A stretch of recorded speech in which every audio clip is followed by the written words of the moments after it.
Nuevamente con nuestro tema. Ahora sí, para terminar el tema del hinduismo, hablamos de los libros hinduistas, es decir, nos quedamos en el video anterior sobre los Vedas, eh, pues decíamos al principio que esos libros, aun cuando son adoptados por la religión hinduista, pues pertenecen a otras religiones del pasado y que no conocemos mucha información sobre ello.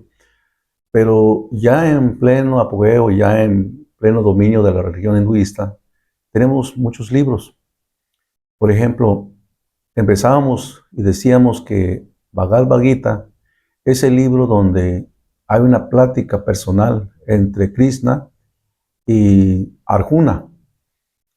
Hay un conflicto existencial sobre el tema, puesto que Arjuna se revela ante la posibilidad de enfrentarse con sus parientes en una guerra que no se puede evitar.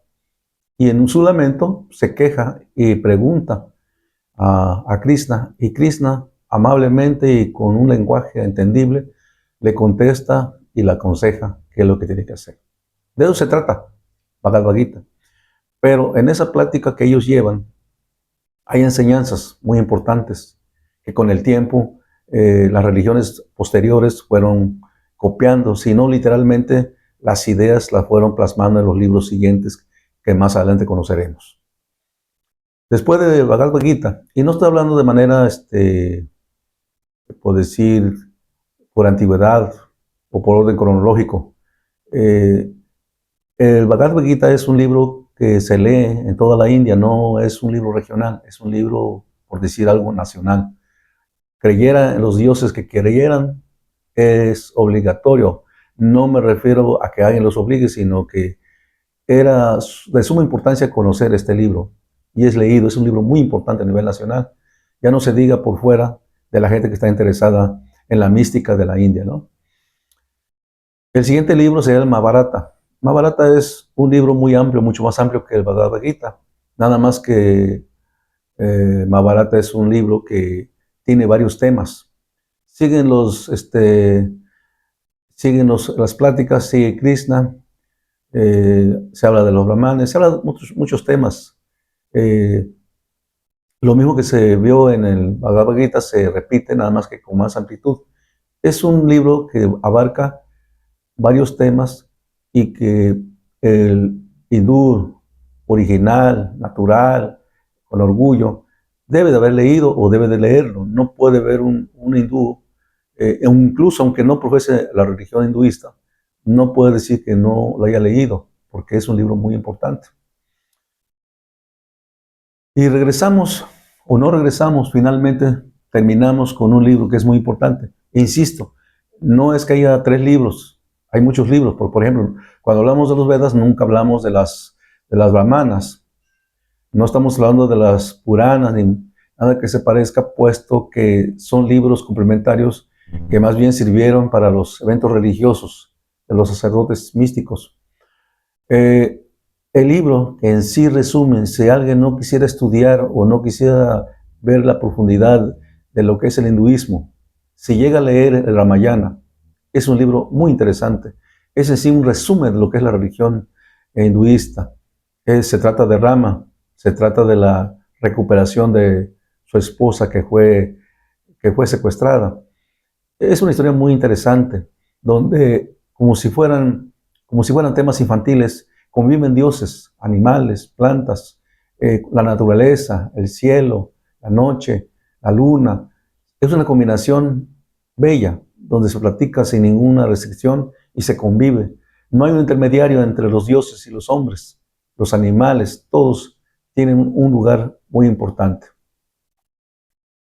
Yo creo que si a alguien le interesara el tema, si quisiera saber algo o por lo menos como conocimiento universal o complemento educativo, debería de leerse el Bhagavad Gita, Mahabharata y Ramayana. Son los 3 libros muy importantes, son los más sobresalientes, como dije, no los únicos, hay muchos más libros, pero más bien algunos son escritos de opiniones, porque hay un enfrentamiento de opiniones dentro de la misma religión, donde pasaron las generaciones y algunos opinaron escribiendo libros diferentes. Ya ni se diga cuando nacieron los gemelos del hinduismo, que nacen lo que es el budismo y el jainismo.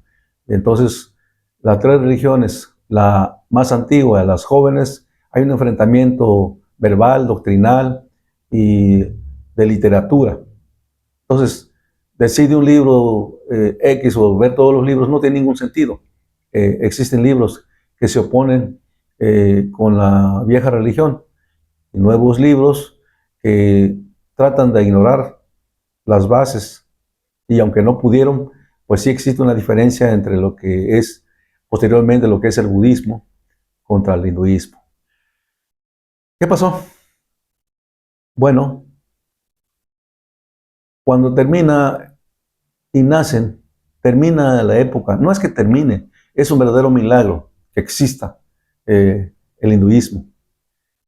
Decir que hoy tiene más de 1.000 millones de seguidores es un verdadero milagro por todo el antiguo que ha pasado, por todos los conflictos que ha pasado y sobrevive. Claro, debo decirle que cuando nacen estos gemelos, que es el budismo y el jainismo, cercenan en parte la naturalidad, la franqueza, la libertad que tenía el hinduismo. Se puede decir que queda herido de muerte el hinduismo. ¿Por qué? Porque le quitan lo esencial. ¿Qué es lo que le quitan? La libertad. Ahora la nueva doctrina que más adelante veremos se trata de ir más allá a lo natural. Tener una esposa es natural, pero pues, si quieres ir más allá, deja de tener esposa. Si tienes comodidades, tienes que renunciar a la comodidad. Tienes que ser austero. Tienes que renunciar a todo y vivir una vida de pobreza y austeridad. Entonces se acaba la comodidad, se acaban las comunas, se acaban los templos gigantes, grandes y lujosos que había en las montañas donde iban los nobles, los hijos de los nobles, los príncipes, todos los que podían pagar una plática, una enseñanza de un asceta, de un sabio, de un místico, de un sobresaliente del hinduismo, que es donde aprendían los nobles y los príncipes, desaparece. Es verdad que el hinduismo continúa, pero se puede decir que ya no es el natural. Hay reglas, y ahora el hinduista tiene que ser asceta. El hinduista tiene que renunciar a los bienes, a la comodidad. No puede tener esposa. Después del nacimiento, la implementación del budismo, ya los sabios, los maestros hinduistas, ya no los verás con esposas. ¿Por qué? Porque tienen que ir más allá de la naturaleza. ¿Por qué? Porque la nueva doctrina dice que ahora ser natural es pecado. Así están las cosas. Pero